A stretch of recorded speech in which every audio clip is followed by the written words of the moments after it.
ರಾಷ್ಟ್ರೀಯ ಹೆದ್ದಾರಿ ಅಭಿವೃದ್ಧಿಯ ಭಾಗವಾಗಿ ಮಂಜೇಶ್ವರ ಮಂಡಲದಲ್ಲಿ ಜನಪ್ರತಿನಿಧಿಗಳು ಹಾಗೂ ಅಧಿಕಾರಿಗಳು ಸಂದರ್ಶನ ನಡೆಸಿ ಅಹವಾಲುಗಳನ್ನು ಸ್ವೀಕರಿಸಿದರು. ಕಾಸರಗೋಡು ಸಂಸದ ರಾಜಮೋಹನ್ ಉನ್ನಿತಾನ್, ಮಂಜೇಶ್ವರ ಶಾಸಕ ಎಕೆಎಂ ಅಶ್ರಫ್ ಇತರ ಜನಪ್ರತಿನಿಧಿಗಳು ಸಾಥ್ ನೀಡಿದರು. ಎರಡು ಬದಿಯ ಸಂಪರ್ಕವನ್ನು ಬೇರ್ಪಡಿಸಿ ಮಾಡುತ್ತಿರುವಂತಹ ಈ ಕಾಮಗಾರಿಗೆ ಇದೀಗ ಭಾರೀ ವಿರೋಧ ವ್ಯಕ್ತವಾಗುತ್ತಿದೆ. ತೂಮಿನಾಡು, ಕುಂಜತ್ತೂರು, ಉದ್ಯಾವರ ಸೇರಿದಂತೆ ಪ್ರಮುಖ ಜನನಿಬಿಡ ಪ್ರದೇಶಗಳಲ್ಲಿ ಅಂಡರ್ಪಾಸ್ ವ್ಯವಸ್ಥೆ ಕಲ್ಪಿಸದೇ ಇದ್ದರೆ ಆಕ್ಷನ್ ಕಮಿಟಿ ರೂಪೀಕರಿಸಿ ಕಾಮಗಾರಿಗೆ ತಡೆಯೊಡ್ಡುವುದಾಗಿ ಸ್ಥಳೀಯರು ಎಚ್ಚರಿಕೆ ನೀಡಿದರು. ಕೇರಳದಂತಹ ಜನಸಾಂದ್ರತೆ ಜಾಸ್ತಿ ಇರುವ ಪ್ರದೇಶದಲ್ಲಿ ತಡೆಗೋಡೆ ಕಟ್ಟಿ ಹೆದ್ದಾರಿ ನಿರ್ಮಿಸುತ್ತಿರುವುದು ಅಭಿವೃದ್ಧಿಯ ಹೆಸರಿನಲ್ಲಿ ಜನತೆಗೆ ಮಾಡುತ್ತಿರುವ ಘೋರ ಅನ್ಯಾಯವಾಗಿದೆ. ಸ್ಥಳೀಯ ಸಾರ್ವಜನಿಕರು ಎಕ್ಸ್ಪ್ರೆಸ್ ಹೆದ್ದಾರಿಯಿಂದ ಅತಿ ಹೆಚ್ಚು ಸಮಸ್ಯೆಯನ್ನು ಎದುರಿಸಬೇಕಾಗಿದೆ. ಜನೋಪಯೋಗಿ ಆಗಬೇಕಾದ ರಾಷ್ಟ್ರೀಯ ಹೆದ್ದಾರಿ ಜನರಿಗೆ ಮಾರಕವಾಗಿ ಪರಿಣಮಿಸುತ್ತಿರುವುದು ನಿಜಕ್ಕೂ ದುರಂತ.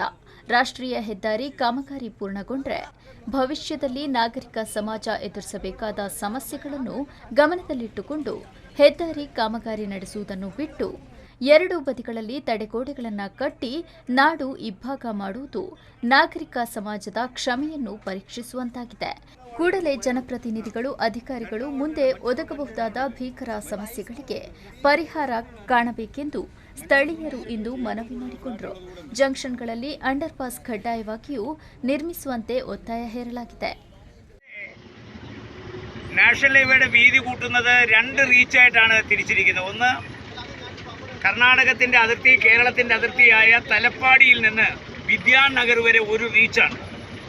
ആ വിദ്യാനഗറിൽ നിന്ന് അടുത്ത റീച്ച് നമ്മുടെ കാലിക്കടവിൽ ചെന്നാണ് അവസാനിക്കുന്നത്. ഈ രണ്ട് റീച്ച് കഴിഞ്ഞാൽ കാസർഗോഡ് ജില്ലയുടെ അതിർത്തി വിട്ട് പിന്നെ കണ്ണൂർ ജില്ലയിലേക്ക് ഇത് കടക്കുകയാണ്.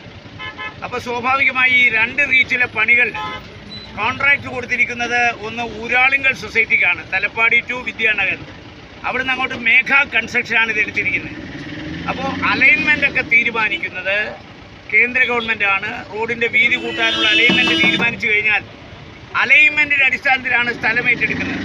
അപ്പോൾ സ്ഥലം ഏറ്റെടുക്കുന്നതുമായി ഇവിടുത്തെ ആളുകൾക്കൊരു പരാതിയുമില്ല. അലൈൻമെൻറ്റിൽ അവർ പരാതി പറയുന്നില്ല. നാട്ടിൽ വികസനം വേണമെന്ന് അവർ ആഗ്രഹിക്കുന്നു. ആ വികസനത്തോടൊപ്പം അവർ സഹകരിക്കാനും അവർ തയ്യാറാണ്. പക്ഷേ ഇവിടെ മനുഷ്യർ തിങ്ങിപ്പാർക്കുന്ന പ്രദേശങ്ങളിൽ ഈ നാഷണൽ ഹൈവേയുടെ വീതി 45 മീറ്റർ ആക്കുമ്പോൾ പല പ്രധാനപ്പെട്ട കവലകളിലും ജനവാസ കേന്ദ്രങ്ങളായ കവലകളിൽ നിന്ന് റോഡ് മുറിച്ചു കടക്കണമെങ്കിൽ അവർക്ക് കിലോമീറ്ററുകൾ സഞ്ചരിക്കേണ്ട ഒരു ഗതികേടാണുള്ളത്. അപ്പോൾ ജനങ്ങൾ തിങ്ങിപ്പാർക്കുന്ന, പ്രത്യേകിച്ച് സ്കൂളുകളും ഫാക്ടറികളും ഒക്കെ പ്രത്യേക ചില മേഖലകളിൽ, ആ മേഖലകളിൽ ജനങ്ങൾക്ക് റോഡ് മുറിച്ചു കടക്കാൻ ആവശ്യമായ ഒരു അണ്ടർ പാസേജാണ് അവർ ആവശ്യപ്പെടുന്നത്. അത് തികച്ചും ന്യായമാണ്. പ്രിയപ്പെട്ട നാട്ടുകാരെ, അതോടൊപ്പം പ്രോജക്ട് ഡയറക്ടർ പുനിൽകുമാർ, നിങ്ങളുടെ ആവലാതിയും വേവലാതിയും കേട്ടതാണ്. ബഹുമാന്യ MP ഇന്നത്തെ ഫുൾ പ്രോഗ്രാം മാറ്റിവെച്ച് മഞ്ചേശ്വരം കോൺസ്റ്റിറ്റ്യുവൻസിയിൽ തൂമിനാട് മുതൽ ഏറ്റവും പ്രധാനപ്പെട്ട എല്ലാവരും നിവേദനം നൽകുന്നത് ഈ ഒന്ന് ക്രോസ് ചെയ്യാനുള്ള സംവിധാനം ഇല്ല എന്നുള്ള ഒരു പരാതിയാണ്.